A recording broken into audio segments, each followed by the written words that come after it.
Cigarette दे, cigarette दे, cigarette दे। स्वप्न में एक गुरु आते हैं, वो एक बढ़िया से मंत्र देते हैं और बोलते हैं कि जा तेरी गुरु दीक्षा होगी। फिर मैं जाप करना शुरू किया और फिर एकाएक ना उस बार आवाज़ आने लगी कि मथुरा में जो मेरे गुरु जी हैं भी, उनके पास मैं गया, दीक्षा ली उनसे। देन क्या हुआ, जो उन्होंने गुरु मंत्र दिया वो सेम वही था जो मेरे को स्वप्न में मिला था। फिर जब दीक्षा हुई, फिर वापस घर आकर के जब साधना करने लगे, तब खुली आंखों से 2 एंटिटीज दिखी। सिगरेट दे, बताइए, तंत्र बताइए आप क्या है। आपको अपने लाइफ में हर जगह जबरदस्ती तंत्र घुसाने की, ज्योतिष घुसाने की जरूरत नहीं है। हुआ क्या ना, लास्ट कुछ डिकेड्स में हमने चरित्र की उपासना नहीं करी, चित्र की उपासना शुरू कर दी। क्या बात है, आजकल चित्र की ही उपासना हो रही है। जिसने कृष्ण जी लिया, जिसने कृष्ण पढ़ लिए, वो हार सकता है क्या कभी? बिल्कुल भी नहीं। ओशो जो है वो ध्यान पे बड़ा जोर देते हैं कि ध्यान करो। Meditation is beyond psychology. परंतु कृष्ण ध्यान के खिलाफ है। कृष्ण सांख्य योग की बात करते हैं कि जब तुम जागे हुए हो तो ध्यान की क्या जरूरत है। ध्यान करने का उद्देश्य क्या था? जागना। और यदि वो ज्ञान से ही जाग गया, उसको रियलाइज हो गया, तब सिगरेट दे, सिगरेट दे, सिगरेट दे। आपका अटैक हुआ कभी भूत का? मेरे ऊपर हुआ है। दिल्ली की एक बात थी, गुरुजी ऐसा ऐसा सीन हो रहा है, इनके शरीर पे कोई आ रहा है और जब ये बात कर रहा है तो उसकी आवाज बदल जा रही है। I just want to die. Where's my mom? तो मैं बोला क्या है भाई, देखना, फोटो तो भेजना। फोटो तो भेजा, जब चेक किया तो बोला हाँ कुछ तो है। फिर मारपीट कुटाई जब शुरू की, हनुमान जी का नाम लिया, काली माता का नाम लिया, तो वो चिल्लाने लगा, अरे जाने दे भाई, जाने दे, अब ना होंगे। जैसे प्लैनेट्स है, जो भी साइंटिस्ट हैं, कुछ 100 साल 1000 साल पहले ग्रहों की खोज किया हुआ इन्होंने, इनको पता चला होगा। लेकिन हमारे संस्कृति में नवग्रहों की पूजा होते आ रही है। इसका मतलब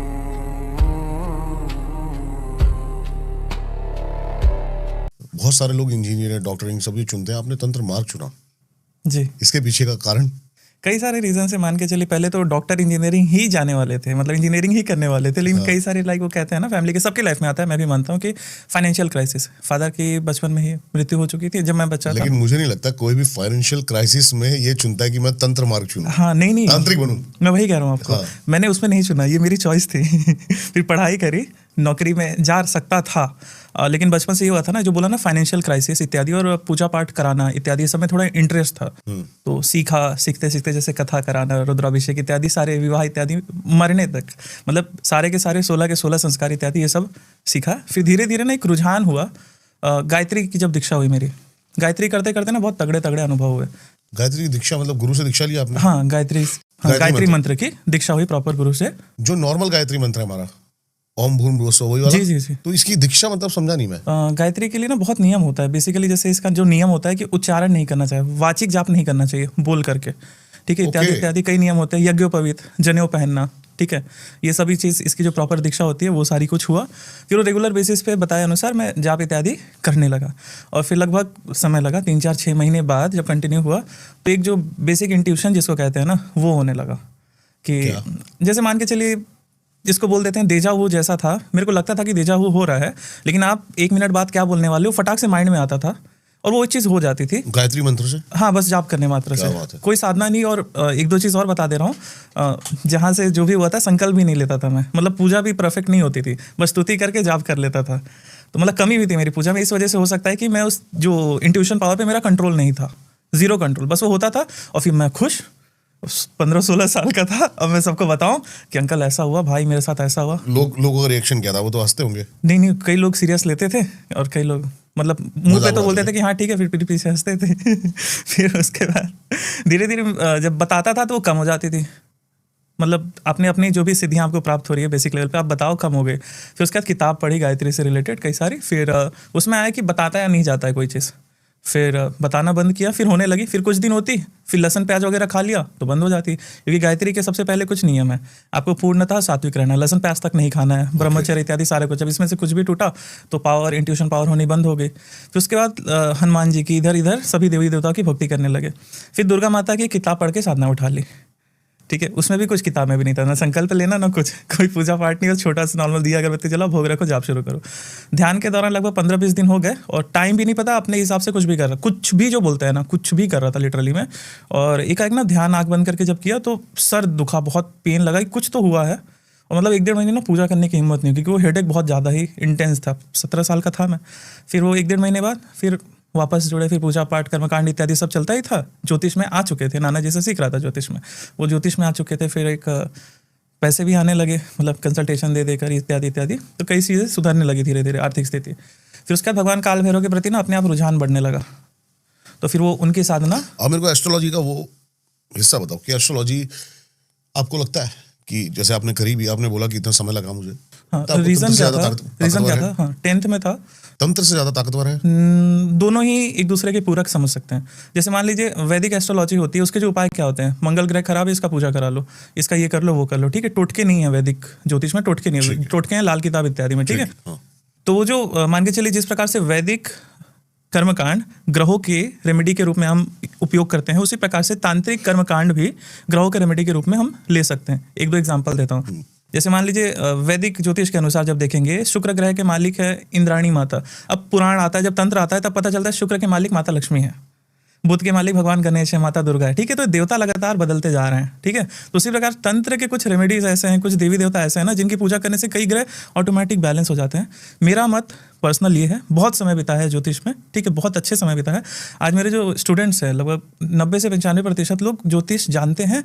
कई ऐसे हैं कि जो ज्योतिष वास्तु इत्यादि पढ़ा रहे हैं, वो जो मुझसे तंत्र सीख रहे हैं। एक मेरा जो मत है, मेरा जो अनुभव है, और ये पूरा सच्चा है, आप चेंज कर सकते हो अपना जीवन, आप बदलने के बिल्कुल सक्षम हो किसी भी चीज़ से। ऐसा नहीं कि ये चीज़ है कि ये चीज़ हो के ही रहेगी, मैं नहीं मानता हूँ, मैं पर्सनल नहीं मानता हूँ। मनुष्य में इतनी क्षमता है कि वो चीज़ों को बदल सकता है। और मैं स्वयं का खुद नहीं देखता था, बचपन से एक चीज़ थी कि मैं खुद के बारे में नहीं जानना, जो दूसरों के बारे में बता सको, क्योंकि इंटरेस्ट था। रीज़न क्या था इंटरेस्ट आने का ना? 10th में था, फिर वो एक फिजिक्स के सर थे। फिर जब 11th में गए, तो जो फिजिक्स के सर ने एक दो लाइन बता रहे थे, मतलब वो फिजिक्स पढ़ाते पढ़ाते एक दो चीज़ बोले कि जैसे प्लैनेट्स है, जो भी साइंटिस्ट हैं, ये लोग कुछ 100 साल 1000 साल पहले ग्रहों की खोज किया हो इन्होंने, इनको पता चला होगा। लेकिन हमारे संस्कृति में नवग्रहों की पूजा होते आ रही है। इसका मतलब इनको पता था कि इतने ग्रह होते हैं, किस ग्रह के कितने उपग्रह हैं इत्यादि, ये सब ज्योतिष में वर्णन था। अब मतलब ऋषि इतने आगे बढ़ गए कि वो ग्रह हमारे जीवन में कैसे प्रभाव डाल रहे हैं, इतने वो माहिर हो गए थे। पैरामीटर क्या था उनका चेक करने का, जानने का, वो नहीं पता है, वो किसी को नहीं पता, वो किसी को नहीं पता है। जैसे सृष्टि का निर्माण कब हुआ, तो सब एक ही चीज कहते हैं, अनादिकाल से। सीधा सीधा एक थ्योरी भी है, बिग बैंग थ्योरी भी है जी, बिग बैंग थ्योरी है, बिल्कुल सही है। लेकिन मैं भी मानता हूँ वो चीज़ को, पूरा डिनाई नहीं करता।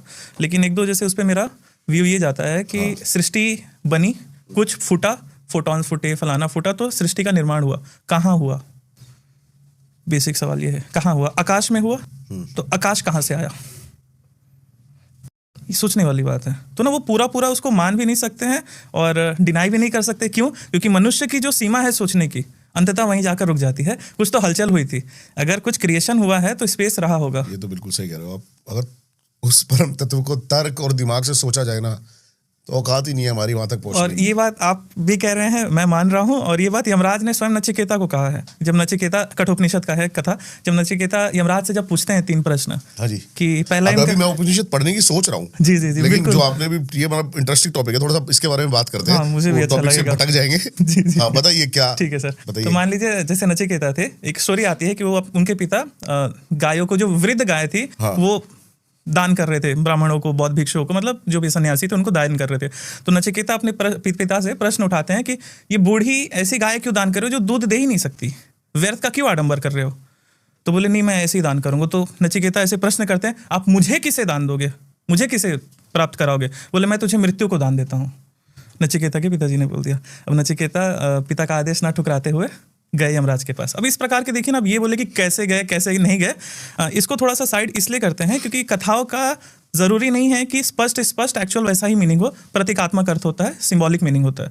तो नचिकेता ने यमराज के पास जाकर के 3 दिन रुके, 2 दिन रुके। तो फिर जब यमराज आए तो बोले कि चल तू मेरे लिए 2-3 दिन वेट किया, इत्यादि इत्यादि स्टोरीज हैं, कुछ समझाने के लिए ऋषियों ने रचा है। तब बेसिकली है क्या उपनिषद, क्या समझाना चाहते हैं वो, आपको क्या समझ में आया? ठीक है, पहले ये क्लियर करते हैं, फिर उपनिषदों पे आते हैं। तो मान लीजिए फिर यमराज उन्होंने बोला कि चल प्रश्न कर, तो उन्होंने बोलना ही शुरू किया। अच्छा ये बताओ, मरने के बाद कुछ होता है? बचपन से बताया गया है कि, मैं अपने शब्द में बता रहा हूँ, कि मरने के बाद एक आत्मा होती है जो निकलती है शरीर से, इधर उधर जाती है, अनेक लोक होते हैं। ऐसा कुछ होता है क्या? मोक्ष होता है? ये सब क्या है? तो बोले नचिकेता, तो ब्रह्मांड का सारा सुख ले ले, पृथ्वी का राजा तू तेरे को बना दूंगा, हजारों स्त्रियां ले ले, हजारों राज्य ले ले, सारे युद्धों में तू जीतेगा। ये प्रश्न मत कर, क्योंकि ये जो मोक्ष का ज्ञान है ये देवताओं, इंद्रादि देवताओं को भी दुर्लभ है। इससे एक चीज स्पष्ट होती है कि देवताओं को मोक्ष नहीं मिला और इंद्रादि देवताओं को मोक्ष। मैं थोड़ा कंट्रोवर्शियल हो सकता हूँ लेकिन मेरे पास कृष्ण ने भी reference है। गाया, कृष्ण इंद्र के खिलाफ है कृष्ण हाँ, तो। मैं वही कह रहा हूँ। तो मान लीजिए मतलब ये है कि कई जो एंटिटीज जो हैं सबको मोक्ष का अधिकार नहीं है, फिर भी नचिकेता बोले कुछ नहीं चाहिए, यही बताओ। तब बता रहे हैं नचिकेता आपकी ही बात जो आपने अभी थोड़ी देर पहले बोली थी, तब यमराज बता रहे हैं क्या कि ये परम तत्व परमात्मा जिसको हम कह रहे हैं, मोक्ष का ज्ञान जो है न तो ज्ञान से, न तो भक्ति से, न तर्क करके, न विचार करके, न चिंतन करके, न सुन के प्राप्त होगा। शरणागति, शरणागति मान सकते हैं। शरणागति एक बात है कि एक ही सरेंडर हो जाओ यूनिवर्स के प्रति। बस। जैसे शाक्त में क्या करते हैं, मान के चलिए हार गए, परम को प्राप्त होते होते किससे हारे? माया से हारे, है ना? क्योंकि संसार से जब निकलना चाह रहे थे माया पकड़ के खींच दे रही थी। तो ये बोले कि ठीक है ऊपर का नहीं पता लेकिन तू पता है माया तू पता है कि तू एग्जिस्ट करती है, ऊपर कुछ एग्जिस्ट करता कि नहीं पता। तो हम तेरे प्रति सरेंडर हो जाते हैं, हमारे लिए सबसे सुप्रीम तू है, तेरे को जो करना है वो कर। तो इसलिए देवी की जितनी उपासक है भोग मोक्ष दोनों साथ में प्राप्त कर सकते हैं। और इसमें जो उपनिषदों पे आपने प्रश्न किया था उस पर आते हैं। मान के चलिए जो वेद है ना उसी के पार्ट है उपनिषद, कुछ अलग से नहीं है। वेदांत कहते हैं ना इसको, वेदों का अंत जहाँ हो रहा है तो वो वेदांत हो गया। जैसे ईशावास्य उपनिषद जो है यजुर्वेद का 40वां जो चैप्टर है उसी को ईशावास्य उपनिषद कह दिया गया। क्यों उपनिषद आया, है ना? जितने ऋषि मुनि थे जब अपने आचार्यों से प्रश्न करते थे तो आचार्यों को एक विधि बताते थे कि इंद्र की पूजा ऐसे करो तो इंद्र आपको भोग में ये देंगे, इस देवताओं की ऐसे ऐसे पूजा करो तो बदले में आपको ये रिजल्ट मिलेगा। कृष्ण जी ने भी कहा है भगवद गीता में कि जब प्रजापति ब्रह्म ने सृष्टि का निर्माण किया तो एक व्यवस्था बनाई कि देवता मनुष्य को तृप्त करेंगे, मनुष्य देवताओं को तृप्त करेंगे। कैसे? एक प्रत्यक्ष देवता देखते हैं, मान लीजिए पेड़ है, पेड़ को आप पानी देते हो, रिजल्ट में आपको फल दे रहा है। तो ये देवताओं के साथ भी होता है। ब्रह्मांड की सारी एंटिटीज आप कुछ देते हो, बदले में आपको कुछ मिलता है। कह सकते हैं यूनिवर्सल कॉर्पोरेट है और बदले में आपको कुछ भी मिल सकता है। आपको आप जो चाहते हो वो भी मिल सकता है। जो ऋषि मुनि थे जब वो पूछे आचार्यों से कि आचार्य अभी तक तो केवल भोग की बात हो रही है कि ये करेंगे तो पैसा मिलेगा, ये करेंगे तो ये होगा, वो करेंगे तो वो होगा, इसके ऊपर भी कुछ है? बोले हाँ है। तो वहाँ से जो कॉन्वर्सेशन है उसको कह देगा उपनिषद। अभी सभी उपनिषदों में जो वेद ऋषि जो थे ना, महर्षि वेदव्यास, ठीक है, उन्होंने एक सूत्र लिखा ब्रह्म सूत्र, वेदांत दर्शन जो षड दर्शन में से भी एक है। उसमें उन्होंने एक लाइन कही है, न प्रयोजनत्वात्, न से तात्पर्य है परमात्मा का। परमात्मा का सृष्टि सृजन से कोई प्रयोजन नहीं है। परमात्मा ने ये सृष्टि का निर्माण नहीं किया। कब से है? अनादिकाल से। ये जो प्रश्न है ना कि सृष्टि का निर्माण हुआ कैसे, कब से बनी, एक ही प्रश्न है, अनादिकाल से। जब हम वेद ग्रंथों की बात करते हैं, अभी आपने मेरे को कहा कि आप क्या ओशो को पढ़ते हैं, क्या आपने बहुत सारी बुक्स देखी है? ओशो नकार देते हैं वेदों को, सभी चीजों को, लेकिन भगवत गीता के प्रति बड़े सजग हैं, उपनिषदों के प्रति बड़े सतर्क हैं। वेदों को क्यों नकार रहे हैं? क्योंकि वहां पर किसकी बात हो रही है? काफी जो हिस्सा है वे ओशो जो थे सभी भौतिक चीजों के प्रति लाइक मांगना, जैसे कि देवी देवताओं से कुछ मांग लेना, ये मिल जाएगा, वो मिल जाएगा, सभी चीजों के खिलाफ थे वो। हर चीज उनके दृष्टि में हाथ काट लो लेकिन मांगो मत। हाँ, ज्योतिष भी कमजोरों की चीज थी, ठीक है। उनके लिए है कि परम तत्व प्राप्त होगा तो पूरा पूरा प्राप्त होगा, नहीं तो कुछ भी प्राप्त नहीं होगा। राम नाम कड़ो लागे मिठो लागे दाम, दुविधा में दोनों गई माया मिली न राम। क्या बात है। तो एक ही चीज है कि या तो माया मिले तो पूरी पूरी माया मिले, और परमात्मा मिले तो पूरा पूरा परमात्मा मिले, बीच का ऑप्शन नहीं है, कबीर साहब कह गए।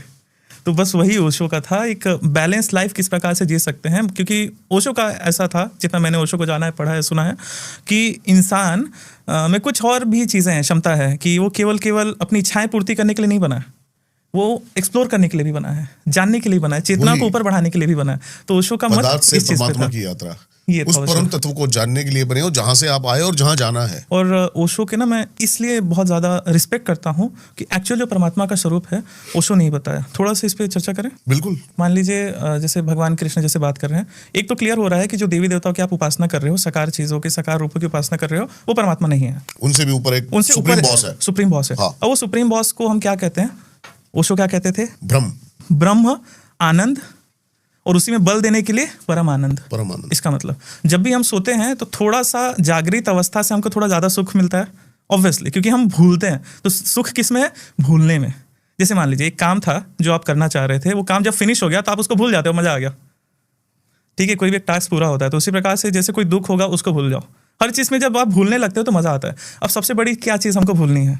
अहंकार, कि दैट आई एग्जिस्ट, आय जो टर्म है ना, मैं अहंकार वाला, इसको भूलना है। जैसे ओशो ना मुल्ला नसरुद्दीन की बड़ी कथाएं सुनाते थे कि जैसे एक और स्टोरी उन्होंने सुनाई थी कि मुल्ला बाहर घूम रहे थे, तब तक एक पर्सन आके चिल्लाता, अरे मुल्ला तुम्हारा घर जल गया। तो बोले ये भगवान मैं बर्बाद हो गया, मेरे बच्चे बर्बाद हो गए। फिर तब तक एक लड़का के बोलता है, अरे तुम्हारा नहीं पड़ोसी का जला। तब मुल्ला नसरुद्दीन कहते हैं कि अच्छा फिर ठीक है, कोई दिक्कत नहीं। फिर एक जन आके बुला रहे तुम्हारा ही जला, ये भगवान मैं बर्बाद हो गया भाई। अब यहाँ पे ओशो की दृष्टि क्या है, दर्शन क्या है? घर वही है, घर जला। एक समय मुल्ला नसरुद्दीन को लगता है कि मेरा घर जला।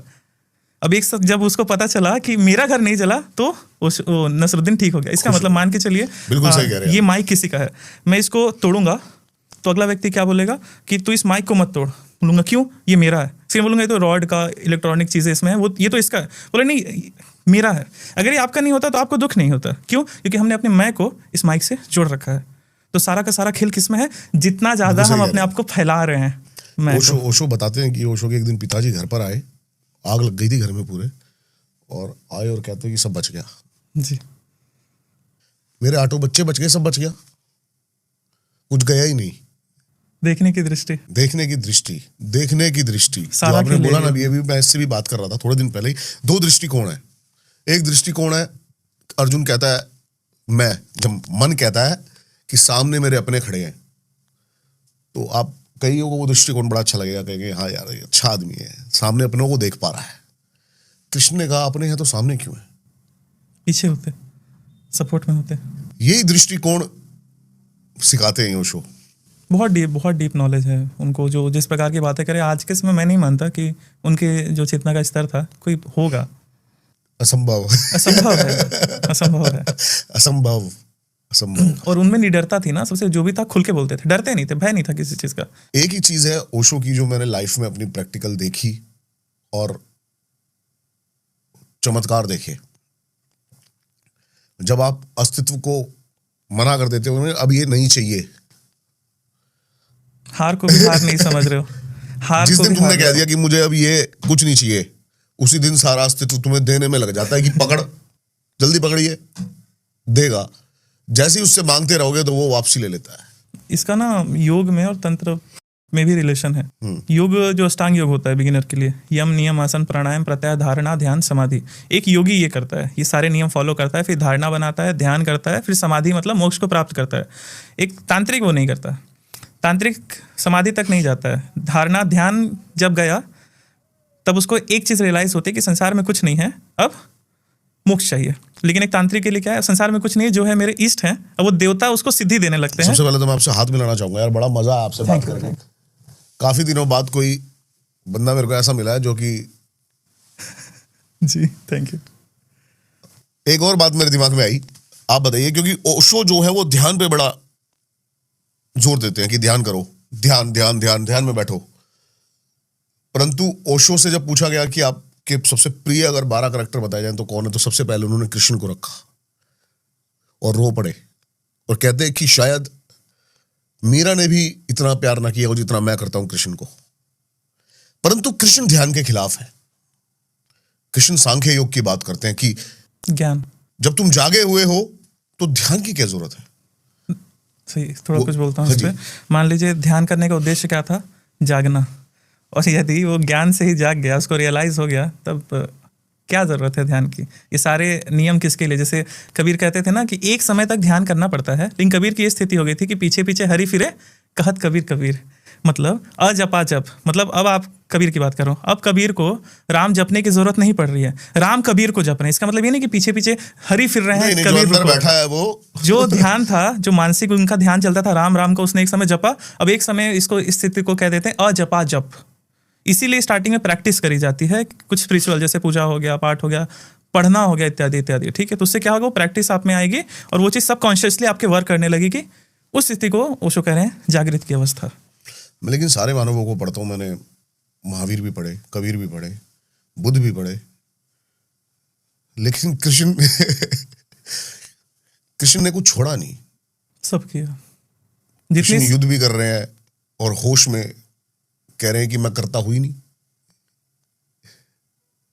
करता होते हुए भी अकर्ता का भाव। हाँ, तो इसलिए मेरे को जो उनका दर्शन है ना, वो सबसे जितनी संभावनाएं हो सकती थी भगवान कृष्ण ने एक अवतरण के रूप में दिखाया। जैसे मान लीजिए आप एक शरीर हो, अगर कान सुनने के लिए ना बने होते, रिप्रोडक्टिव ऑर्गन प्रजनन के लिए ना बने होते, तो प्रकृति ने इसका निर्माण ही क्यों किया होता? सत्य। अब इसको दबा दो, तब जिस दिन ये फूटेगा वोल्केनो की तरह, फिर ये कुकर्म होंगे इत्यादि। मैं सभी चीजों में बोल रहा हूँ। एक अभी जैसे आपने ब्रह्मचार्य का जब नाम लिया ना, तभी मेरे दिमाग में एक चीज खटकी, क्योंकि मैं ब्रह्मचार्य के खिलाफ हूँ। मैं भी, क्योंकि अगर ब्रह्मचार्य ये बनाता ही ना, अगर परमात्मा ब्रह्मचर्य का एक्चुअल जब शब्द देखेंगे संधि करते हैं ना, ब्रह्मचर्य, ब्रह्म का जैसे आचरण, ब्रह्म का आचरण करना, ठीक है। तो इसको फिजिकल क्यों ले लिया? अरे माया की बात नहीं करे, संसार शरीर है, मुंह है बोलेगा, इसको जुबान है ना, तो इसको टेस्टी फूड चाहिए। अगर बांध लगा दोगे तो दिक्कत है, और ज्यादा घमासान हो सकता है जिस दिन बांध टूटेगा। जी। तो ये शिव ने बड़ा अच्छा रूप दर्शाया कि वो गंगा की धारा को यहाँ से निकाल दिया शस्त्रार से, जी, क्योंकि उसको दिशा तो देनी पड़ेगी, चाहे आप नीचे से दो चाहे ऊपर। इसी को ओशो ने भी कहा है, काम से राम की यात्रा। जी। अब ये जैसे इसमें जैसे पंचमकार होता है ना, वामाचार में, अघोर में, तो जो हमको जिसमें दीक्षाएं मिली है, तो उसमें एक होता है मैथुन, जैसे मांस, मदिरा, मीन, मैथुन, मुद्रा। तो हमारे यहाँ जो मैथुन है ना, वो दो प्रकार से मंथन होगा अंतिम तत्व का, ठीक है। या तो बाह्य होगा, बाहरी रूप से मैथुन होगा, या फिर भीतर होगा। हमें जो करवाया जाता है वो भीतर कराया जाता है, मतलब प्राणायाम के थ्रू, मेडिटेशन के थ्रू आप उसको मूलबंध लगाकर ऊर्ध्वरेता क्रिया करके उसको ऊपर खींचते हो। उद्देश्य वही था ना, एट द एंड उद्देश्य वही था, तो उससे भी आपको तृप्ति मिल सकती है। बिल्कुल सही बात है। अब आते हैं तंत्र पे, क्योंकि ओशो तंत्र के तो पूरे खिलाफ है। जी। आप हाँ, क्योंकि कुछ चीज़ें ऐसी होती है, क्या है ना कि प्रत्यक्ष किम प्रमाण, प्रत्यक्ष को प्रमाण की जरूरत नहीं पड़ती।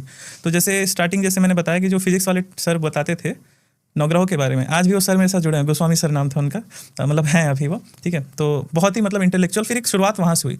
फिर कुछ चीज़ें जो प्रैक्टिकल कहें, ये मान के चले 1 हफ्ते पहले मेरे पिताजी की मृत्यु की है। अभी मैं स्वप्न देखता हूँ कि मेरे पिताजी की मृत्यु हो रही है, 1 हफ्ते बाद हो गया, ठीक है। इस प्रकार की एक चीज़ हुई, इग्नोर किया, मतलब क्या सब, मतलब लड़के थे, मतलब जो भी है, खेलते कूदते रहते थे, उतना फर्क नहीं पड़ता था, ध्यान नहीं देते थे। फिर उसके बाद 10th का रिजल्ट आने से पहले स्वप्न में एक लेडी आती है, बोलती है कि तेरे को 73.333% है। और वो लेडी ऐसी बाई के रूप में, जैसे by in the sense made, वो आ रही है, बोल के चलेगी। 10-15 दिन बाद रिजल्ट आता है। मम्मी को मैंने बताया था कि एग्जैक्ट नहीं 72% है, ओके अगल बगल, ठीक है। एक ये चीज़ हुई। फिर उसके बाद धीरे धीरे, और भी 12th के समय भी वही हुआ, जो परसेंट बताया उसके 1-2 आगे पीछे आया। फिर उसके धीरे धीरे बढ़ते बहुत चीज़ें ना, ऐसे जो पूर्वाभास होने लगा वो होने लगा, लेकिन वो करेक्ट नहीं होता था पूरा, थोड़ा होता था। कुछ दिन हुआ फिर नहीं हुआ, कुछ दिन हुआ फिर नहीं हुआ, ये सारी चीज़ें होती थी। फिर उसके बाद ना एक जन को देखा, उनकी बात करता हूँ, उनके पास ना 2 जिन्न सिद्ध थे। ये बात मेरे को पहले नहीं पता थी। मैं उनके पास जाता हूँ 10th के बाद। अब नॉर्मल क्या होता है कि अब लड़का या तो इंजीनियर बनेगा या तो डॉक्टर, ठीक है। लड़के को बायोलॉजी आती नहीं है, अब ये इंजीनियर बनेगा, ठीक है। तो 11th में साइंस लेनी है, इतना क्लियर था।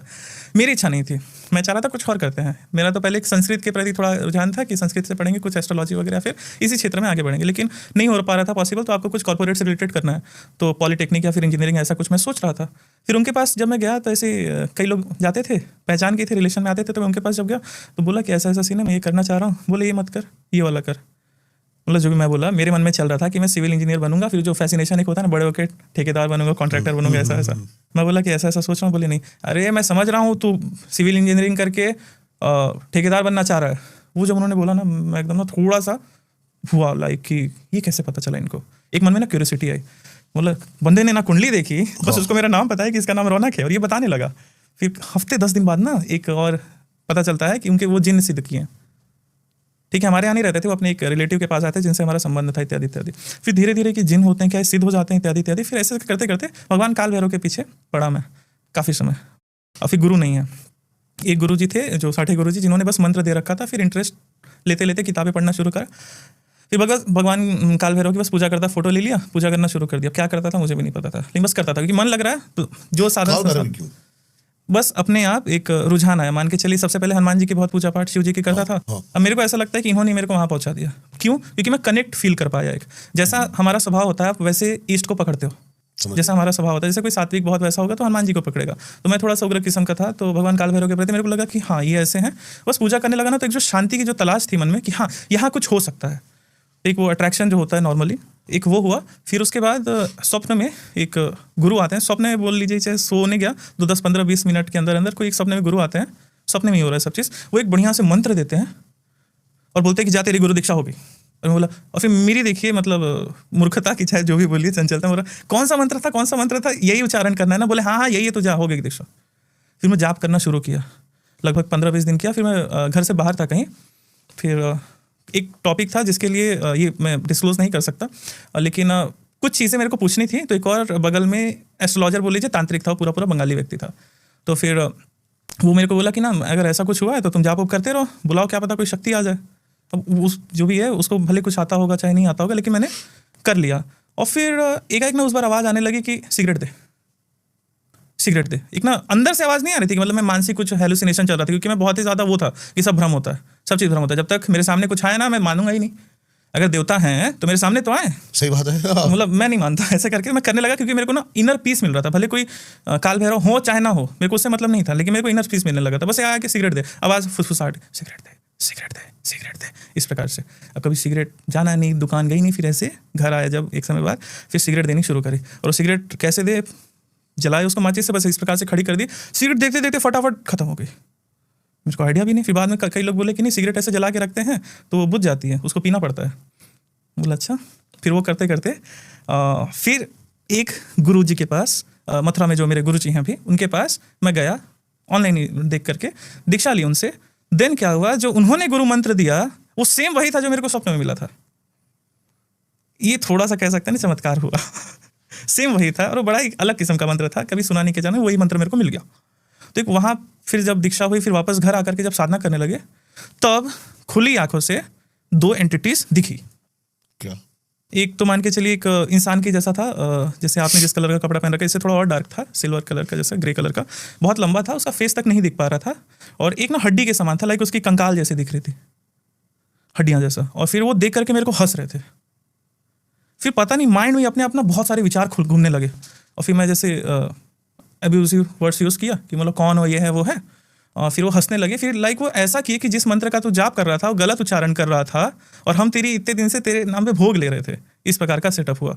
फिर वही जो गुरु को आदेश करके डांट वाट के भगाया, फिर वो चले गए। जो मंत्र इत्यादि थे फूक फाक दिए, जो भी प्रोटेक्शन क्लिनजिंग के मंत्र होते हैं, हनुमान चालीसा पढ़ ली, सब खत्म हो गया। उसके बाद जब ये गुरुदेव को बताया तो गुरुदेव बोले कि यही चीज़ है, थोड़ा सा बस जो गलत कर रहा था वो सुधारा उन्होंने, फिर कंटिन्यू करा। फिर आगे चल के बहुत चीज़ें हुई।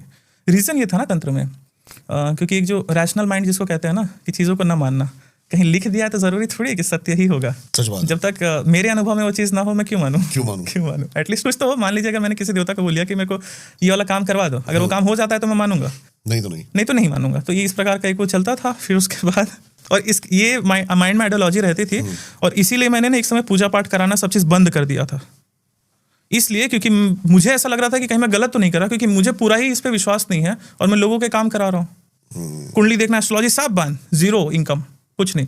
लेकिन जो कहते हैं कि ना जब बाबा की कृपा होती है तो बड़ी मज़ा आ जाता है। गुरु कृपा जब होती है, फिर उसके बाद कुछ सोचना नहीं पड़ा। फिर साधना पे साधना करते गए, क्योंकि जो गुरु होते थे ना, जिनसे मिलता था, जैसे कथावाचक, इसमें बड़ा इंटरेस्ट आता था, तो उनसे जब मिलता था उनसे पूछता था कि भगवान होते हैं? बोले हाँ होते हैं। बोले कैसे देखें? बेसिक सा। फिर माइंड में एक समय आया कि हाँ भगवान को देखने में समय लग सकता है। बोले अच्छा भूत प्रेत दिखते हैं? बोले हाँ वो भी दिखते हैं। बोले कुछ पता ही ना, मैं देखना चाहता हूँ, बस देखना चाहता हूँ, शमशान भी जाने को रेडी हूँ। कुछ नहीं, ठन गोपाल, मतलब उन्होंने एक किताब पढ़ रखी है और उसको आगे अच्छे वर्ड में एक्सप्लेन कर दिया, बस सारा खेल एक ही चीज़ का। देखिए कुछ समय मैं लाइक ये जो टर्म है ना कथावाचन इत्यादि, बहुत लोगों से मिला, बोलता हूँ खुल के, ठीक है, क्या ही हो जाएगा। सारा खेल एक ही चीज़ का है, किसकी फीस सबसे ज़्यादा है वो बड़ा गुरु है, जिसके पास सबसे ज़्यादा धन है। मतलब सारा खेल यही चल रहा है धन का। तो मन में आया कि यार धन चाहिए तो क्लियर कोई क्यों नहीं बोलता है? अगर पैसा चाहिए तो आप क्लियर बोल के करो ना कि भाई मैं एस्ट्रोलॉजर हूँ, मैं कुछ सिखा रहा हूँ, कुछ कर रहा हूँ, इससे मैं पैसा भी कमा रहा हूँ। ये क्यों बोलूँ कि पैसा मोह माया होता है? मुझे तो पैसों की ज़रूरत है। अगर मुझे स्पिरिचुअलिटी भी, अगर स्पिरिचुअल में भी आगे बढ़ना है, अध्यात्म में भी, मोक्ष के मार्ग में भी आगे बढ़ना है, तो मेरे को खाना पीना तो चाहिए, बेसिक नीड्स तो चाहिए, और मेरी नीड्स ज़्यादा है तो मुझे उसकी ज़रूरत पड़ेगी। क्या करें? भीख मांगे? कहाँ भीख मांगेंगे? कि मतलब कटोरा लेकर, खप्पर लेकर चल गए कि इस माया जाल में चलने के लिए माया तो चाहिए। सोच के देखिए, मुझे भोजन दे दीजिए, मैं रोटी खा के रह लूंगा। कहाँ भीख मांगे? आजकल सोसाइटीज़ है, आपको पैसा कमाना चाहिए। कृष्ण ने नहीं कमाया, राम जी ने नहीं करा, सबके पास एक था ना व्यवस्था आय का। तो हम इतने बड़े क्यों हो गए कि हम कुछ करेंगे ही नहीं? एक ही मन में इस प्रकार की मेरी आइडियोलॉजी थी। इस प्रकार ये तो अपने आप को मूर्ख बनाने वाला काम है। तो फिर उसलिए मैं भी वो पूरा आज भी जैसे जो मैं पढ़ाता हूँ, कराता हूँ ना, सब चीज़ एक ही बोलता हूँ कि भाई देखो स्पिरिचुअलिटी अलग चीज़ है, और जो हम पूजा पाठ तंत्र इत्यादि कर रहे हैं ये मटेरियलिस्टिक है, और कर रहे हैं खुल के। कि स्पिरिचुअलिटी में मैं बहुत ज़्यादा, मेरे साथ मैं फंसा इसलिए कि मान के चलिए कई गुरुओं के चक्कर में जो मैंने बताया ना, वही सीन था। हाँ, पैसे गए, क्या गया? पैसे तो नहीं गए। हाँ, तंत्र में भले पैसे फेक गुरुओं के चक्कर में चल गए, बाद में जाके अच्छे गुरु मिले। क्योंकि देखिए कई लोग ये बोलते हैं ना कि गुरु कहाँ है, गुरु नहीं मिलते, सब फेक हैं। तो मैं इनसे पूछना चाहता हूँ, मान के चलिए जब भूख लगती है तो किसी होटल में अगर होटल का खाना अच्छा नहीं लगा तो क्या खाना ही खाना बंद कर देते हैं? नहीं, भूख लगी है तो आप अच्छा होटल ढूंढ के खाना खा लोगे। तो जब आपके अंदर साधना की और तंत्र की, गुरु की भूख होगी ना, तो आप ऑटोमेटिकली ढूंढ लोगे। ये कौन सी भूख है कि मिट गई? भूख लगी तो आप अच्छा होटल ढूंढ लोगे ना। तो अगर आप में साधना की भूख लगी तो अच्छा गुरु ढूंढ लोगे, बिना गुरु के कुछ नहीं होगा। सही बात है। तो जो स्पिरिचुअलिटी की जो जर्नी थी ना, वो ये थी कि कभी लगता था कि विष्णु पुराण पढ़ ली तो विष्णु भगवान से सृष्टि का निर्माण हुआ है, ब्रह्मा जी के कुछ पुराण, भविष्य पुराण इत्यादि पढ़ ली तो ब्रह्मा जी ने सृष्टि का निर्माण किया है। शिव पुराण पढ़ा तो शिव जी से सृष्टि का निर्माण हुआ है। बोला भाई सत्य क्या है? फिर उपनिषद जब आए, भगवत गीता जब आए जीवन में, और ऐसा नहीं था, कई पब्लिकेशंस की जब पढ़ी ना तब जाके समझा। फिर ओशो आए जीवन में। क्या है सत्य?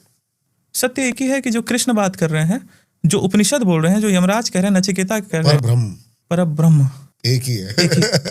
एक है। ये कंफर्म नहीं है। शंकराचार्य पे आते हैं। शंकराचार्य ने क्या बोला? अद्वैत, दो नहीं है, इतना पक्का है। अब वो एक है कि क्या है, उस पर तो अभी थोड़ी देर पहले हमने चर्चा करी, वो तो पता ही नहीं है, मनुष्य की सीमा नहीं है।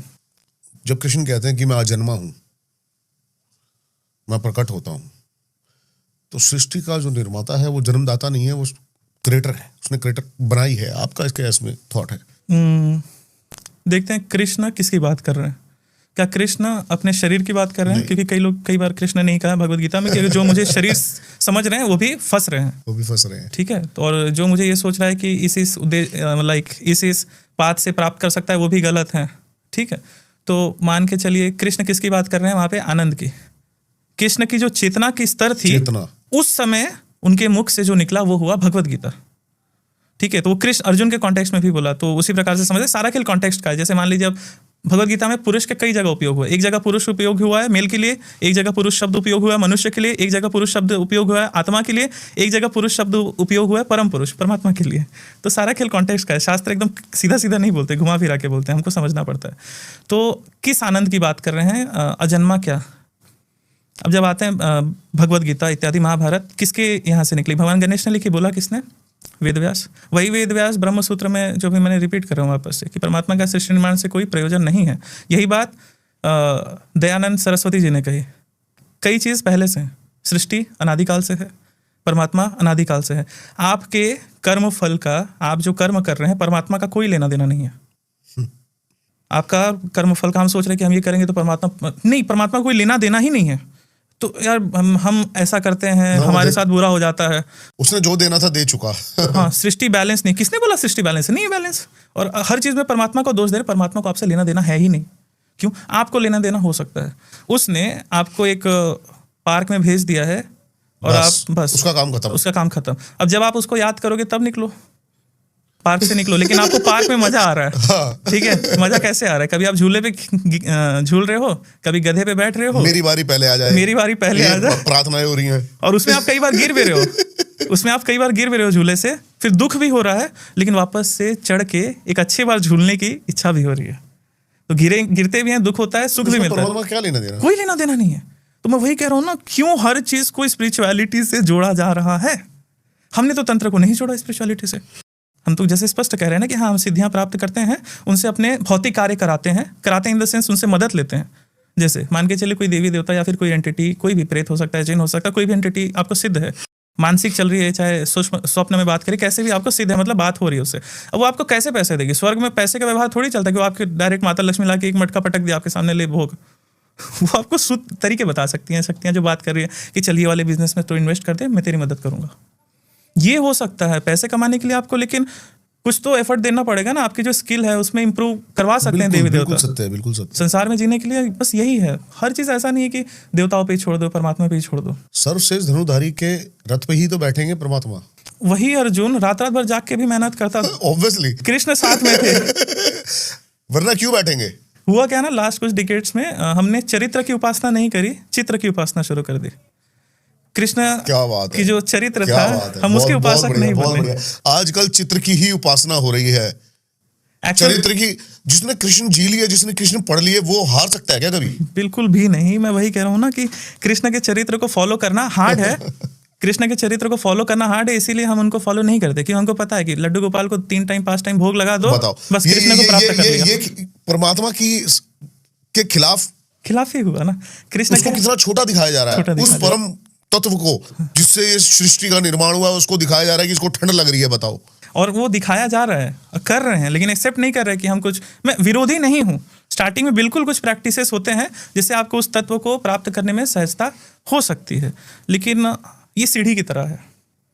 शुरू में आपको ये प्रैक्टिस करनी है, फिर एक समय बाद इनसे ऊपर जाना है। कबीर की बात कि पीछे पीछे हरी फिरे कहत कबीर कबीर, ये स्थिति मनुष्य की होनी चाहिए, लेकिन क्या है ना, हम स्टक हो जाते हैं एक स्थिति पे।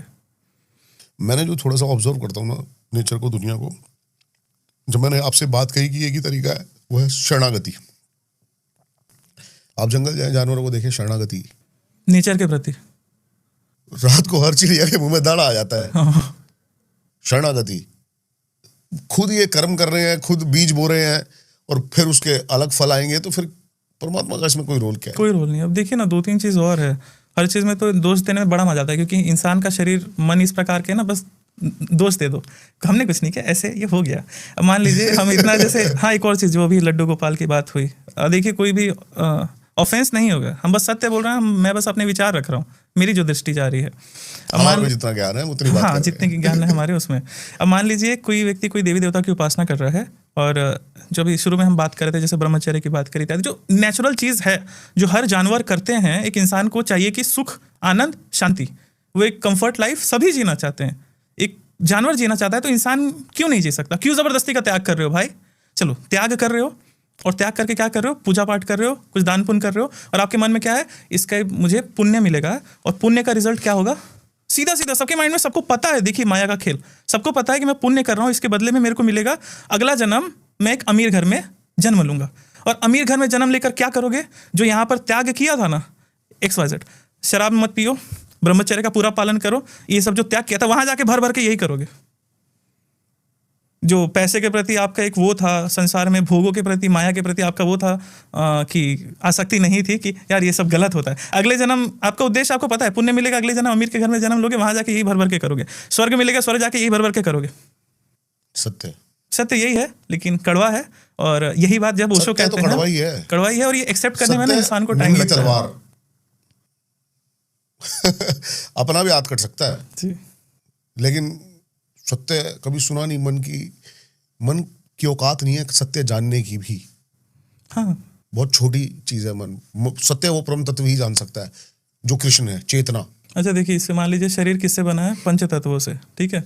पंच तत्व में ब्रेन वगैरह आ गया, माया मतलब संसार पंच तत्व के ही अधीन है, और परमात्मा पंच तत्व के ऊपर है। तो कैसे इस पंच तत्व के शरीर से उस परम तत्व को जान लोगे? बिल्कुल सही बात है। जब मन को नहीं जान पाए तो उसको कैसे जान पाओगे? तो उसको कैसे जान पाओगे? मन कंट्रोल में है नहीं, और आपको कुछ और कंट्रोल करना है, किसी और इंसान को कंट्रोल करना चाहते हैं। खुद को कंट्रोल कर ले भाई, बाद में जाना कहीं। आजकल तो देखेंगे कि जो तंत्र है वो भी कथावाचन बन गया है। कैसे? मान के चलिए कहीं भी किसी मीडिया या फिर सोशल मीडिया कहीं पर भी कोई स्टोरी टेलिंग चल रही है। तंत्र में क्या स्टोरी करोगे? स्टोरी टेलिंग अगर करना है तो आप भागवत पुराण सुनो, ओशो को सुनो, वो कथावाचन कर रहे हैं ना। तंत्र में इतनी बातें हैं ही नहीं करने के लिए। इतनी बातें कहाँ से जा रही है? तंत्र है पूरा ज्ञान। जैसे तंत्र क्या है बेसिकली नहीं समझते हैं। बताइए, तंत्र बताइए आप क्या है? सिद्धियां प्राप्त करना। अगर किसी के ऊपर नजर बाधा, तंत्र बाधा इस प्रकार से चलिए तो बस उसको काटना, दैट्स इट। आपको अपने लाइफ में हर जगह जबरदस्ती तंत्र घुसाने की, ज्योतिष घुसाने की जरूरत नहीं है। लाइफ बहुत सिंपल है। संसार उतना उलझा हुआ नहीं है जितना का मन उलझा हुआ है। बोलना नहीं चाहिए, लेकिन सत्य यही है। आपको ना, जैसे अभी बात की ना हमने कि कंफर्ट जोन में माइंड को रहने की आदत है। कुछ बुरा हो गया, मैंने नहीं किया, ग्रहों के वजह से हुआ, अब ये बोल दो, बच गया। एटलीस्ट आपका मन तो मान रहा है, तो किसी ने तंत्र कर दिया, नजर कर दी। मैं बता रहा हूँ, विश्वास नहीं करोगे, कई की स्तंभन, कई की केस ऐसे आते हैं कि जैसे आप कितना इसको मारण मोहन उच्चाटन को कितना सारे होते हैं, प्रॉपर पूर्ण तरीके से सारे होते हैं, सारे के सारे होते हैं। हाँ, लेकिन जितना आजकल केसेस आ रहे हैं ना, उतने भी नहीं होते। और इतना करना भी बहुत सरल भी नहीं होता। इतना भी सरल नहीं होता कि बस ये कर दिए, नहीं। पीछे का साइंस कैसे काम करता है? मुझे जो लगता है, जो मैंने थोड़ा बहुत तंत्र समझा है, वो ये है, जैसे कि मैं अभी, मेरा तंत्र क्या है मैं आपको बताता हूँ। जब मैं ध्यान में होता हूँ, पूरा शून्य, जब बिल्कुल मन त्राटक कर करके टूट जाता है, थक जाता है, पागल हो जाता है, जब वो चुप बैठा रहता है, तब जो आप सोचोगे कि आप ही पॉडकास्ट में ये हो, तो वो चीज होने लग जाती है। मैनिफेस्टेशन जैसा ना। हाँ। मतलब आपके अंदर क्षमता है कि आप अपनी ऊर्जा से कुछ कार्य करवा रहे हो, यूनिवर्स को आप सिग्नल्स यूनिवर्स को सिग्नल दे रहे हो। इस पे थोड़ा लंबा बोल दूंगा, ठीक है? लंबा बोलिए आप। मान के चलिए तंत्र से जैसे प्रश्न आपने किया ना कि तंत्र क्या है मेरे लिए, ठीक है? कई चीज़ें ना, एक तो जैसे मैंने बोला कि मेरा रैशनल माइंड था, थोड़ा सा साइंस भी ले ली थी, तो इस चक्कर में थोड़ा सा हो गया कि चीज़ों पे जल्दी ट्रस्ट ना करें। सोसाइटी उस प्रकार की थी, है। अब मान लीजिए ह्यूमन हियरेबल रेंज कितनी है, मनुष्य के सुनने की क्षमता 20 हर्ट्ज से लेकर 20,000 हर्ट्ज। मैंने इस माइक को स्पर्श किया, इस हाथ को स्पर्श किया, आवाज़ आई, लेकिन मुझे सुनाई नहीं दी। इसका मतलब ये नहीं कि आवाज़ एग्जिस्ट नहीं करती है। यहाँ से मैं कितनी दूरी देख पाऊंगा? 1 किलोमीटर, 500 मीटर? क्या उसके आगे दुनिया एग्जिस्ट नहीं करती? एग्जिस्ट करती है। मेरी क्षमता नहीं है कि मैं इन आंखों से आगे की दुनिया देख सकूं। उसके लिए मुझे उधर आगे जाना पड़ेगा, ठीक है? जहाँ तक जो कार्य मैं कर पा रहा हूँ उससे आगे भी बहुत कुछ है। इसका मतलब ये नहीं कि एग्जिस्ट ही नहीं करता कुछ। तो ये एक लॉजिक लगा अपने ही आप माइंड में सोचते सोचते, क्योंकि कुछ चीज़ें थी ना, रात में सोता नहीं था। अगर कोई डाउट आ गया तो जब तक वो क्लियर नहीं होगा किताबों में, सोशल मीडिया पे, गूगल में, चाहे कोई बता दे, तब तक मैं सोता नहीं था। रात को जाके क्या कर रहे हैं? तारे देख रहे हैं। अगले दिन स्कूल है, कॉलेज है, काम है, डांट सुन रहे हैं घर पे कि लड़का बिगड़ गया, ज्योतिष तक तो ठीक था, भाई रात को जाके क्या कर रहा है। ये सब चीज़ें हुई। तो मान के चलिए अनुभव कैसे होते हैं। काफ़ी समय गया साधना करने में, इत्यादि इत्यादि। कुछ भी नया दिखना, लोग कह रहे हैं ना कि 1 महीना 2 महीना साधना कर ली, कुछ सफलता नहीं मिली। सर, दीक्षा होने के 1.5 साल बाद तक ना एक प्रेत तक नहीं था मेरे पास। लोग कह रहे हैं मेरे साथ कुछ मानसिक भी शक्तियाँ नहीं चलती थी।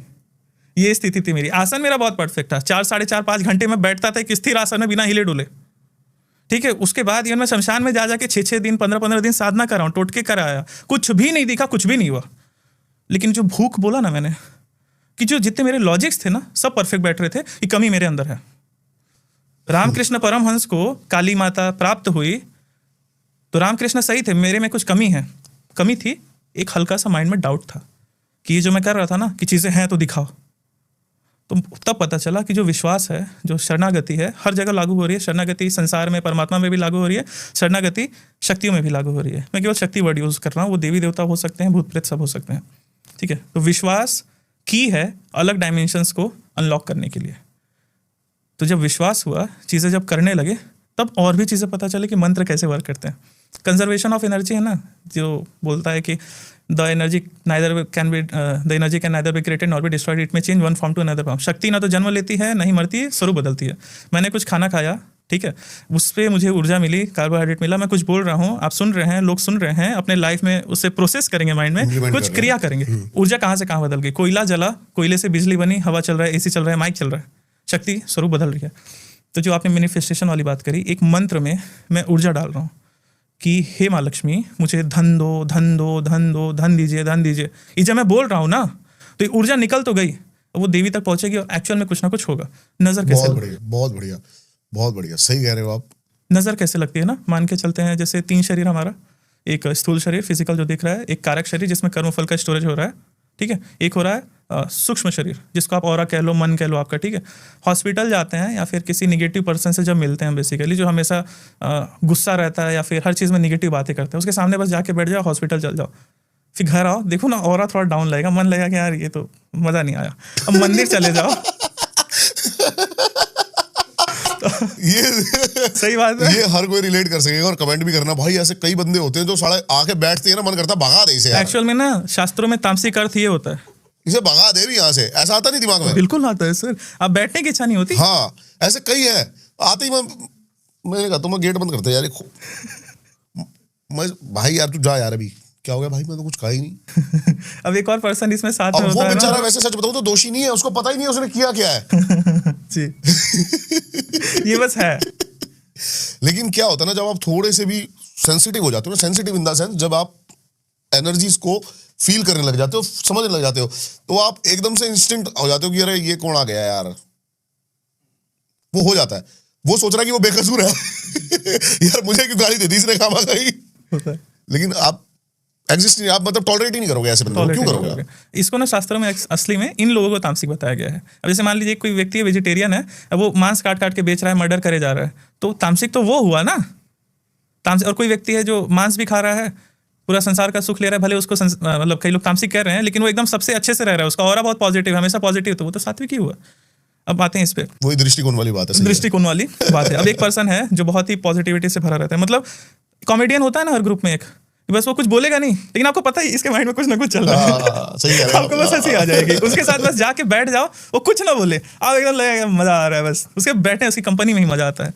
तो ये हो रही है ऊर्जा, मतलब ऊर्जा एग्जिस्ट कर रही हाँ है जी। जो फिजिकली हम स्पर्श नहीं कर पा रहे। जैसे आप अभी एग्जांपल दे रहे थे कि कोई लोग आते हैं, आप बोल देते हो गेट बंद कर दे, आपने उसने आपको स्पर्श नहीं किया, लेकिन उसकी जो ऊर्जा थी, ऑरा था, जो उसका मन था, ऊर्जा, सूक्ष्म शरीर मतलब क्या, उसका मन, विचार, इसी से तो सूक्ष्म शरीर बनता है। और जब आप संवेदनशील होते हो, चीज़ों को समझने लगते हो, एक्सेप्ट करने लगते हो, तो पता चलता है कि जी हाँ ये भी वर्क करता है। आपका सूक्ष्म शरीर समझ रहा है, उसके पास मन है, क्योंकि मन समझ रहा है आपका दिमाग कह रहा है। जैसे एग्जाम्पल, एक पर्सन है जिससे आपको काम लेना है, ठीक है, आपका फिजिकल बॉडी, आपका ब्रेन कह रहा है कि हाँ मुझे इससे काम कराना है, कैसे भी करके करा लो, लेकिन आपका मन समझ रहा है, मन कहता है इससे तो मन ही नहीं कर रहा इससे काम कराने का, ठीक है। ये साला खराब ही तो कर मन है रहा हमारा सूक्ष्म शरीर, मन समझ जाता है। तो नज़र कैसे लगी, मैं खाना खाया और मैं एक पर्सन को गाली देने लगा बिना छुए, अब मेरी ऊर्जा गाली के रूप में उसके कानों तक गई। अब वो अगर उसको प्रोसेस करता है तो वो चिढ़ेगा, बहुत कुछ होगी, ठीक है। और मैं किसी की तारीफ कर रहा हूँ, उसको शुभकामनाएं दे रहा हूँ, तो पॉजिटिविटी हुई। तो मान के चलिए कोई पर्सन है जो जेलेसी की भावना रखा है किसी के प्रति, बुरा बुरा कहे जा रहा है, तब ना वो जो निगेटिविटी है उसके सूक्ष्म शरीर को टच कर देती है और एक लेयर तैयार होगी सूक्ष्म रूप में। अब वही निगेटिविटी के लिए जब लंबे समय चल जाती है ना, तो उसी को हम कह देते हैं बंधन लग गया, स्तंभन हो गया। उसी के लिए करते हैं हीलिंग, झाड़ फूक इत्यादि। अब झाड़ फूक को हीलिंग कहा जा रहा है, ठीक है। तो कुल मिला के वही है। अब मान लीजिए आप हीलिंग करते हो? हाँ जी, हीलिंग करता हूँ, मतलब सभी हीलिंग हर प्रकार की, जैसे सिखाते भी हैं बेसिकली, नज़र बाधा से लेकर के तंत्र बाधा से लेकर के भूत प्रेत, ये सब चीज़ें हैं, उसकी भी हीलिंग करते हैं। आप पे अटैक हुआ कभी भूत का? मेरे ऊपर नहीं हुआ, लेकिन मेरे ऊपर हुआ है बेसिकली, लेकिन वो हो नहीं पाया गुरु कृपा से। समझाऊं, बताऊं एक बार? हाँ, ये आपसे मेरे को हॉरर बात करने में बड़ा मजा आएगा। दिल्ली की एक बात थी, एक फैमिली थी, स्टूडेंट का ही परिवार था, ठीक है। वो जैसे कॉल करते थे कि गुरुजी ऐसा ऐसा सीन हो रहा है, इनके शरीर पे कोई आ रहा है और जब ये बात कर रहा है तो उसकी आवाज़ बदल जा रही है, आवाज़ बदल जा रही है। तो मैं बोला क्या है भाई, देखना, फोटो भेजना। फोटो भेजा, जब चेक किया तो बोला हाँ कुछ तो है। और जो वो बोल रहा था वो क्या कह रहा था ना, उसके जो लेडी के शरीर में थी, जो भी प्रेत था, वो कह रहा था कि मैं इसका पितर हूँ। और मुझे भी वही लगा जब फोन से दूर से देखा कि हाँ पितर वगैरह ही कोई होगा, क्योंकि ऐसे केसेस रेगुलर बेसिस पे आते रहते हैं। फिर जब जाके देखे, जब हीलिंग करने लगे तो बोला पितर है। फिर जब और ध्यान लगाया और जब चेक किया, बोली कोई तो है जो झूठ बोल रहा है, ठीक है। फिर जब भी मारपीट इन द सेंस ऐसे नहीं, झाड़पड़ वगैरह, मंत्रों से, जो पानी अभिमंत्रित के चावल सरसों इत्यादि, उससे जब मारा गया तो फिर वो उगलने लगा, हरियाणवी में बातें करने लगा, अलग अलग भाषाओं में बातें करने लगा। फिर उसका कैसे कैसे करके उसको समझाए, भाई निकल ले, दारू ले ले, सिगरेट ले ले, लड्डू ले ले, तू खा पी निकल प्यार से। वो ना जाए, अब क्या करना है, तो फिर अब ज़बरदस्ती करना है। तो फिर उसको मैंने किया ना, जैसे हाथ में जब आप धागा बांध देते हो तो आपका शरीर लॉक हो गया। इसीलिए सुझाव दिया जाता है अगर नज़र बाधा, तंत्र बाधा कुछ है ना, तो पहला तो कुछ पहनना बंद करो। एग्जाम्पल, आपके घर पे चोर घुस गया और आपने बाहर से कुंडी लगा दी, तो बाहर कैसे निकलेगा? बाहर कैसे निकलेगा? तो निगेटिविटी अंदर थी, आपने धागा पहन लिया, ये सब बहुत प्रोटेक्शन होगी, कुछ नहीं हुआ, पहले क्लिनजिंग होगी फिर प्रोटेक्शन होगी, ठीक है। तो फिर हमने धागा बांध दिया। वो मेरी बदमाशी थी, चाहे जो भी बोली, कि अब इसका ईगो खत्म करेंगे कि आगे आना पाए। फिर मारपीट कुटाई जब शुरू की, जब हनुमान जी का नाम लिया, काली माता का नाम लिया, तो वो चिल्लाने लगा, अरे जान दे भाई, जान दे, अब ना आऊंगा। वो बड़ा ना विचित्र किस्म की ना बातें करने लगा, हंसी भी आ रही है, जान दे भाई, जान दे भाई, अब ना आऊंगा। गलती हो गई। पहले वो दे रहा था, चुनौती दे रहा था, ठीक है। उतना ध्यान नहीं देता आदमी। फिर ऐसे करके बोला हाँ ठीक है निकल, 3:30 तो मैं बताऊंगा आज है। और फिर मैं बोला ठीक है जा, जा रहा है ना, जा। अरे निकल ना पा रहा भाई। मैं बोला अरे क्या हुआ? अरे याने खोल दे, याने खोल दे। हाथ में धागा बांध रखा था जो, बोला इसको खोल। बोला पहले, अब फिर मेरे भी वो आ गया, पहले क्यों नहीं जा रहा था, इस प्रकार से फिर उसको उतारा गया। फिर एक उतरा, फिर नेक्स्ट डे फिर गए देखने के लिए कैसा सीन है। फिर उस दिन ना साला और आ गया कुछ। फिर बाद में ना मैं जब पूछा कि भाई हुआ क्या था, कैसे इतने आ रहे हैं, तब वो बताने लगे जैसे भी था कि किसी दरगाह इत्यादि पर गए थे और वहाँ बोल दिया था कि जो भी मेरे, मतलब उनके परिवार पर तंत्र चला था बेसिकली, जो भी मेरे परिवार पर जो भी चल रही हैं शक्तियाँ हैं, भूत प्रेत हैं, सब मेरे ऊपर दे दो, मेरे परिवार सुखी हो जाए। तो सारी चीजें ना इसके ऊपर आ गई। वो प्रेतों ने भी दिल पे ले लिया और बोले ठीक है आ गए इसके शरीर पे। आजा। तो फिर ये सीन हुआ। फिर उसके बाद फिर जब नेक्स्ट डे गए फिर उतारा हुआ। फिर उस दिन ना मेहनत लगी थी एक्चुअल में। जो बड़े प्रेत बोल लीजिए, चाहे भूत जैसी एंटिटी होगी, भूत वगैरह नहीं लगते, प्रेत वगैरह लग जाते हैं, भूत नहीं दिखते, भूत ठीक ठाक होते हैं मान के चलिए। फिर उसके ऊपर जब हीलिंग वगैरह करना शुरू करें तो फिर वो लेडी भी बोल रही कि हाँ कोई दिक्कत नहीं, सब ठीक है। फिर एकाएक ना वो ही करके इस प्रकार से हंसी, और तब लगा यार अब मज़ा आएगा। अब मज़ा आता ही था, अब आए ही क्यों इस क्षेत्र में, क्योंकि मज़ा आ रहा था, ठीक है, छेड़खानी करने में, ये सब करने में। और फिर जब उतारना शुरू किया बोले अरे तेरे जैसे 350 आके गए, तू कुछ ना कर पाएगा, इस प्रकार से जो भी था बोलने लगा। बोला अच्छा ठीक है। फिर मैं मंत्र क्रिया तब तक कर रहा था, हीलिंग कर रहा था, मंत्र पढ़ के फूक रहा था। अरे ये सबसे कुछ ना होने वाला मेरा, ये सबसे कुछ ना होने वाला मेरा। बोला अच्छा, अरे तो किसी को बुला ले। अच्छा, बोला अच्छा ठीक है। फिर एक शक्ति का सिंपली मैंने आवाहन किया, इसको छोड़कर किसी और को बुला। बोला इसको छोड़कर? अरे ये तो कुछ नहीं है भाई, अभी तो बहुत कुछ है। फिर उसी से फिर वो बोले कि तू अकेले आ। उसने बोला तू अकेले। बोला चल ठीक है, मैं और मेरा गुरु, कोई शक्ति नहीं, सभी का विसर्जन किया, कुछ प्रोटेक्शन नहीं लगी, बॉडी में माला पहना था, माला उतार के रख दिया। बोला चला, मैं और मेरा गुरु खड़ा। यानी गुरु नहीं, तू अकेले आ। अभी तक तो मेरे को पता था बिना गुरु कृपा के, बिना शक्तियों के मेरी क्या औकात है, वो तो मेरे को निपटा देगी। फिर उसके बाद मैं बोला चल ठीक है, लेकिन फटाक से ना वो प्रोटेक्शन सोच के था जैसे ही आएगा फटाक से प्रोटेक्शन लगा लूंगा।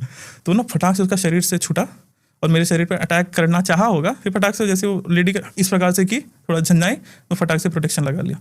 फिर वो लेडी बताने लगी क्या क्या हो रहा था, उसे सब दिख रहा था। बोल रहे थे कि गुरुजी जैसे जिस प्रकार से आपने इसको चुनौती दी ना, वो अच्छा नहीं किया। बोला क्यों भाई? बोले गुरुजी अब आप देखो, वो मेरे को डराने की सोची। मतलब अरे क्या हो गया? मतलब इस क्षेत्र में आए हैं तो मतलब मौत को तो साथ में लेकर चल रहे हैं, क्या ही हो जाएगा। लेकिन जैसे मैंने बहुत सारे तांत्रिकों के पॉडकास्ट किए हैं, 150+ पॉडकास्ट हो चुके हैं मेरे, आप कपड़ों से बिल्कुल साधारण व्यक्ति लग रहे हैं। हाँ वो होता है लोगों के माइंड में ना, वो होती है एक्सेप्शन, क्या कहते हैं, लोगों के माइंड में ना एक्सपेक्टेशंस होती है कि गुरुजी हैं तो मुंड की माला। नहीं, ये भी माला ना मैं बहुत रेयरली पहनता हूँ, ये मेरी बड़ी फेवरेट है। बाबा से बहुत अच्छा लगता है मेरे को, जब भी ये माला पहनता हूँ ना तो मेरे को ना पहले के दिन याद आती है काले हक्के की माला, क्योंकि जब बाबा काल भैरव की शुरुआत करी थी साधना करने की तो मैं काले हक्के की माला पहनता था। तो तब से नहीं, बस याद के लिए, क्योंकि एक चीज़ है ना जीवन में जो मुझे ऐसा लगता है कि सबसे ज़्यादा व्यक्ति को बर्बाद करने की क्षमता नहीं रखते, बिल्कुल भी नहीं रखते। सबसे ज़्यादा जो मुझे लगता है बर्बाद करने वाली चीज़ है वो होती है अहंकार, कि जिस दिन अहंकार आ गया ना, अगर बहुत कुछ कर लिए तब बर्बाद हो जाओगे, ऐसा मुझे लगता है। तो ईगो ना है, इस वजह से। अब ये जैसे है वीर कंगन गुरुदेव ने मेरे को गिफ्ट दिया था, ठीक है, ये क्रिस्टल्स ये पहनने में सुंदर दिखते हैं, इस वजह से पहना हो, ठीक है। स्फटिक शिव जी के से अभिमंत्रित हैं इसलिए पहना, वरना जब मैं नॉर्मली क्लासेस लेता हूँ फिर कुछ भी करता हूँ ना, तो मैं कोई माला पहन के रहता हूँ, टी शर्ट पे क्लासेस होती है, सारी की सारी विद्या हमारी लोअर टी शर्ट पे हो जाती है। अब ये बात अलग है कि अब वो सभी कहते हैं कि गुरुजी आप, अब टीका लगाता हूँ, टीका मिट जाता है, पसीना होता है, मैं क्या करूँ इसमें। मतलब देवी देवताओं को मेरे पहनावे से, माला पहन रखे, क्या पहन रखा, कैसे कपड़े, उनको फर्क नहीं पड़ रहा, तो मैं इंसानों के बारे में क्यों सोचूं? मतलब लोगों के लिए मैं क्यों बदलूं? कि मान के चलिए मैं अर्निंग भी कर रहा हूँ, ठीक है, लोगों का भला भी कर रहा हूँ, और इसी को मैंने प्रोफेशन भी बना लिया, वहां से मैं पैसे भी कमा रहा हूँ, स्पष्ट बोल रहा हूँ, ठीक है। मैं अभी लास्ट पॉडकास्ट में भी मैंने सवाल करा था, आपसे पूछता हूँ, सेवा या सर्विस? दोनों। सेवा किसकी? मैं अपनी करता हूँ। कैसे? जब भी मैं किसी पर्सन के, मान के चलिए कई सारे केसेस जब शुरुआत में आते थे ना, हीलिंग कर दी, जैसे मान के चलिए गर्भ स्तंभन होता है, जैसे गर्भ में बच्चे नहीं हो रहे थे, और जब हीलिंग करी, आज उस लेडी का बच्चा है, उस मतलब नामकरण इत्यादि जो भी किया था हमने करा, तो जब उस लेडी के वो बच्चे को जब मैं देखता हूँ ना, तब लगता है कि साला ये मेरी वजह से दुनिया में आया है। जैसे कोई व्यक्ति था प्रेत बाधा से या फिर किसी प्रकार की बहुत पीड़ा से, मतलब जैसे उसके माइंड में थॉट आते थे, और मैंने उसका जीवन बचा लिया, तब ना एक मेरे को मिलता है सुकून, ठीक है, जिस सुकून की तलाश में था। अब उस सुकून को ही मैंने प्रोफेशन बना लिया, लोगों को सुकून दूंगा, बदले में पैसे लूंगा। सोच के देखिए, मान के चलिए कोई व्यक्ति परेशान है किसी भी चीज़ से रिलेटेड, डॉक्टर के पास जाते हो, बीमार हो, फिजिकल बॉडी बीमार है, जब सूक्ष्म शरीर बीमार है, तब किसी के पास जा रहे हो और वो बदले में चार्ज कर रहे हैं, क्या दिक्कत है? और ये मेरे हिसाब से तो कोई दिक्कत नहीं है, लेकिन लोग इसको बड़ा सा नेगेटिव से लेते हैं कि यार तुम्हारे गुरु पैसे लोगों को ना बहुत एक्सपेक्टेशंस होती है ना, कि जैसे मेरे से भी, कि मैं बैठूं तो मतलब कुर्ता पहन के बैठूं, ये पहन के बैठूं, नहीं यार मज़ा नहीं आता, कंफर्ट नहीं होता हूँ मैं तो। लाइक ये पॉडकास्ट है इस वजह से मैं, नहीं तो सबसे ज़्यादा मेरा फेवरेट होता है टी शर्ट और लोअर। मैं कहीं ट्रैवल करूँ, बड़े से बड़ी सभा में जाऊँ, कुछ भी जाऊँ, चप्पल ही पहनता हूँ, स्लीपर, और बड़ी मजा आता है। हाँ वो बात अलग है कि वो पूमा की हो चाहे जो भी हो, शौक है, अच्छा लग रहा है, कंफर्ट ज़्यादा है ना, इस वजह से। तो वैसा कुछ नहीं कि तंत्र कर रहे हैं तो आपके पास बहुत काले कपड़े पहने हो, इस प्रकार का आपका स्वरूप है, कोई लेना देना नहीं है। हाँ एक और चीज़, कई वर्षों में, कई दशकों में, शतकों में तांत्रिक जो होते थे वो गाँव में बैठे रहते थे, कोई झाड़ फूक कराने आया, 10-20 रुपये दिया, चाहे नहीं दिया, तो ना वो वहीं तक सीमित हो गए। अब लोग विरोध क्यों करते हैं? एस्ट्रोलॉजी प्रोफेशन हो सकता है ना, मान के चलिए रेकी प्रोफेशन हो सकता है, क्या कर रहे हो उसमें? हीलिंग ही तो कर रहे हो। लामा फेरा क्यों? क्योंकि ये जो वर्ड्स है ना बड़े फैसिनेटिंग लगते हैं। अब जैसे आप मान लीजिए मेरे हीलिंग की आपने बात करी ना, इसको अगर मैं झाड़ फूक बोलूँगा ना तो लोगों को लगेगा अरे बाप रे तो झाड़ फूक बोल रहे हैं, उसको मैं अगर हीलिंग बोल दूँ तो लोगों को मजा आएगा। वशीकरण को लव स्पेल बोल दो, मजा आ जाएगा। कॉफी को कैपेचिनो बोलकर बेचो, महंगे में बिकेगी। सूत्र वही है, हम भी वही कर रहे हैं, स्पष्ट बोल रहा हूँ, हम भी वही कर रहे हैं। जो तंत्र था आम जनमानस में उसका प्रचार कर रहे हैं और इससे धनार्जन कर रहे हैं। क्यों? क्या केवल मेरा ही स्वार्थ है? जी नहीं, गुरु का आदेश भी है। क्यों?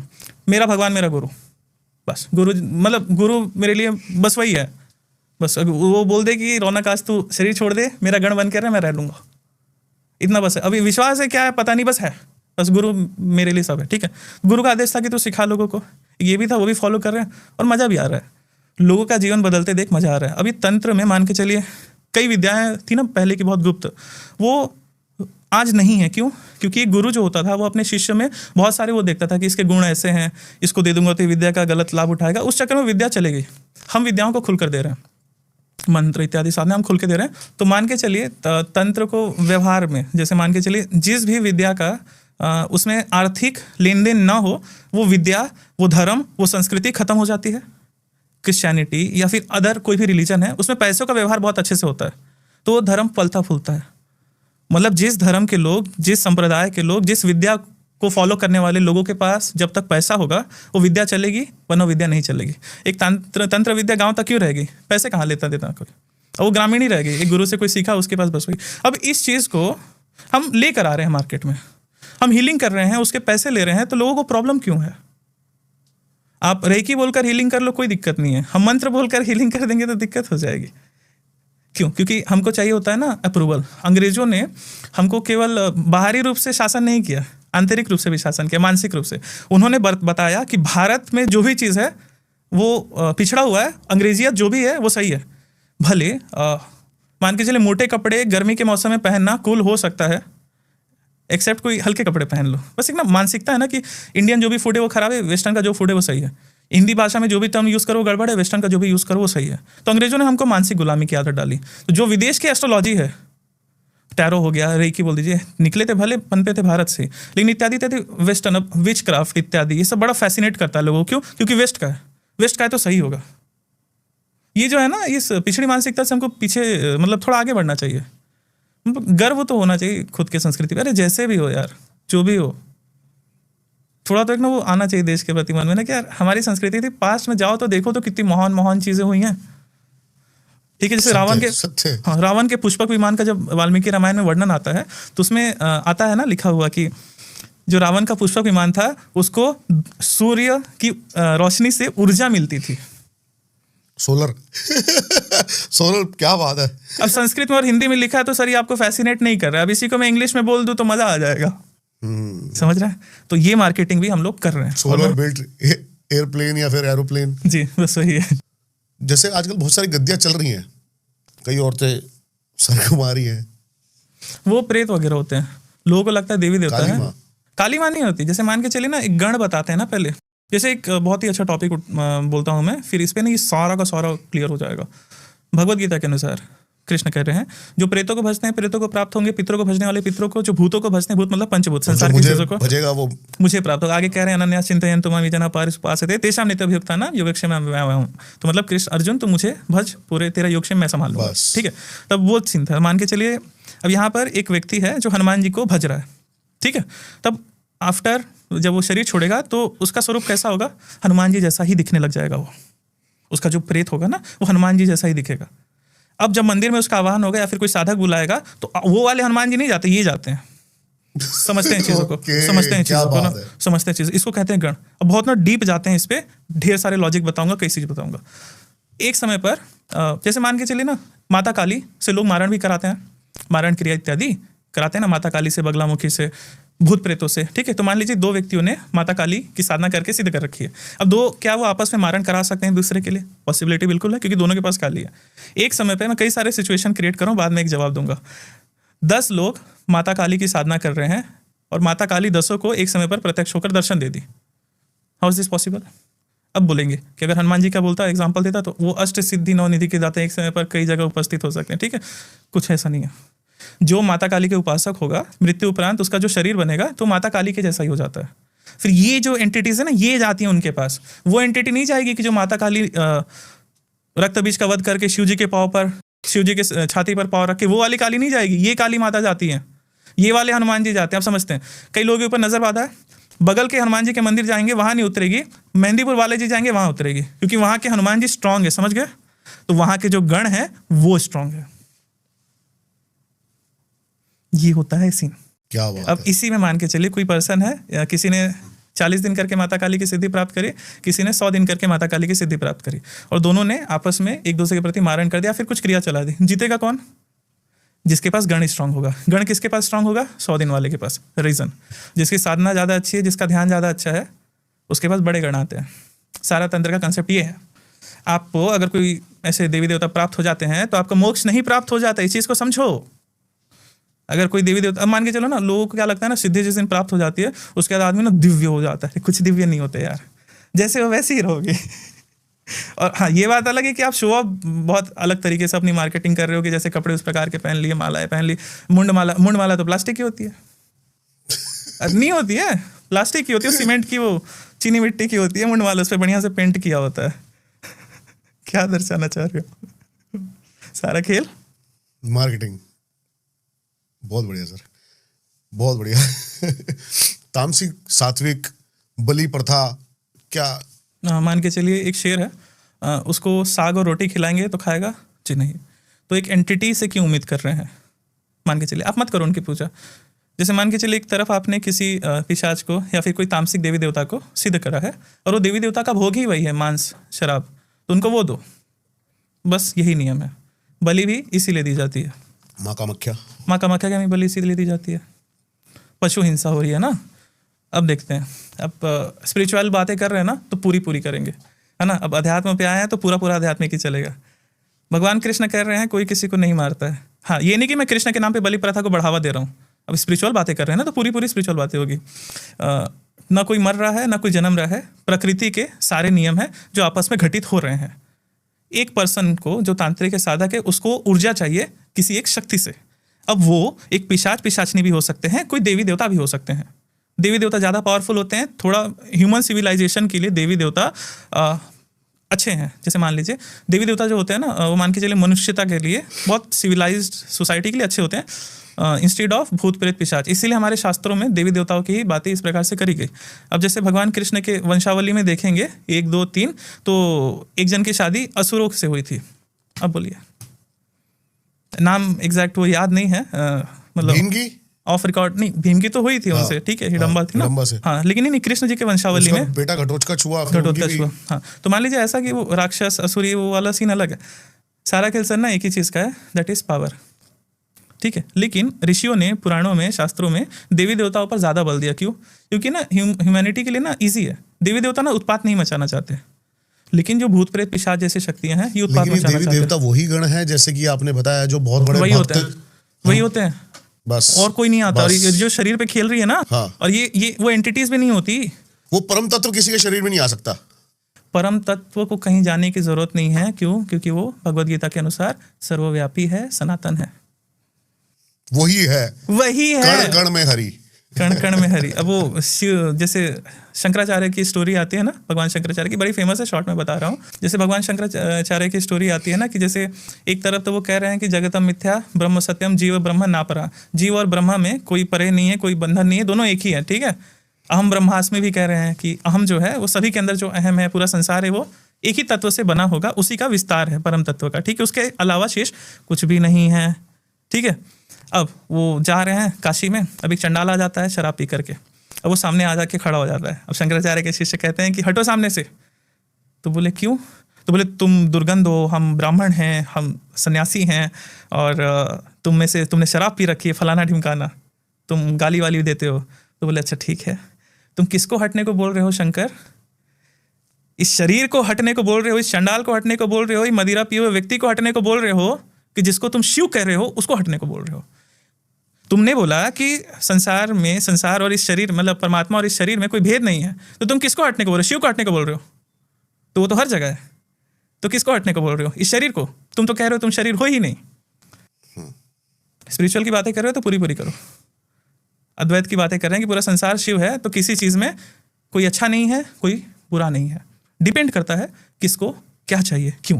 क्योंकि हम परमात्मा के साथ साथ प्रकृति भी है, जो अर्धनारीश्वर का स्वरूप आता है ना, कि संसार दोनों है, प्रकृति और परमेश्वर, ठीक है, ये दोनों चीज है, दोनों का मिलन ही कह सकते हैं सृष्टि है। तो मान के चलिए जो हम माया जिसको हम है, जीवन हमारा कह सकते हैं। हमारा शरीर है जिसमें प्राण है, शरीर है, प्रकृति का हिस्सा है। अब सोच के देखते हैं ना प्रकृति का नियम कैसे चलता है। प्रकृति चाहती है विस्तार, आप कुछ नहीं भी करो तो भी प्रकृति बढ़ते रहेगी। एग्जाम्पल, मर्द के अंदर टेस्टोस्टेरोन, महिला के अंदर एस्ट्रोजन, ये दोनों इस प्रकार से निर्माण है कि दोनों आपस में एक दूसरे के प्रति आकर्षित होंगे। उद्देश्य क्या है? एक बच्चा हो।